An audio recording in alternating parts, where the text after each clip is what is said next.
Comment préparer une boisson protéinée? Partie 2 sur 3. Préparez une boisson protéinée à l'aide d'un blender. Ajoutez votre liquide de base. En vous assurant que votre blender est éteint, versez-y 25 cl de jus ou de lait. Pour préparer une boisson plus épaisse, vous pouvez ajouter au préalable quelques glaçons, puis les mixer avec votre liquide sur puissance moyenne pendant 10 secondes pour les casser. Ajoutez vos protéines de lactosérum.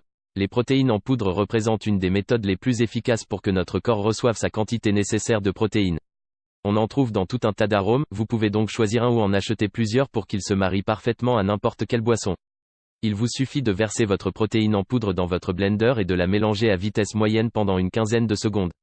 Faire ce mélange de lait et de protéines avant d'y ajouter d'autres ingrédients vous permettra de complètement dissoudre votre poudre sans laisser de morceaux. Il faut absolument que vous suiviez les quantités indiquées dans votre recette à la lettre pour qu'il y en ait suffisamment dans votre boisson. En fonction de si vous voulez prendre du muscle ou du poids, la quantité de protéines est de 2 cuillères pour les hommes, une seule pour les femmes. Ajoutez maintenant les autres ingrédients. Pour que votre boisson ait bon goût tout en vous permettant de faire le plein de vitamines, il est possible d'y ajouter différents ingrédients comme des noix ou de la crème glacée. Il n'existe aucune limite, si vous adorez le lait à la vanille, mais que vous ne voulez pas ingurgiter de calories, ajoutez 15 cl de glace à la vanille faible en matière grasse à des protéines en poudre à la vanille.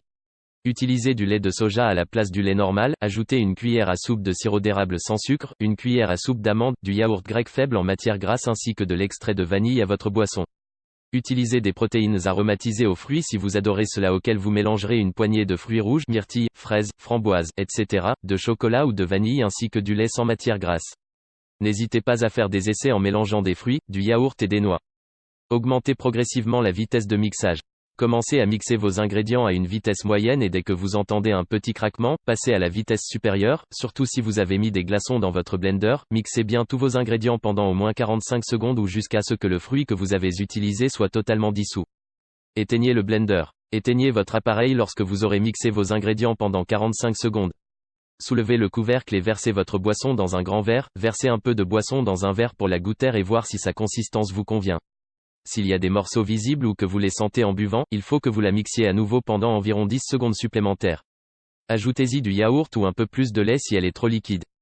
Merci d'avoir regardé cette vidéo, n'hésite pas à liker et à t'abonner à la chaîne, dis-moi ce que tu penses dans les commentaires.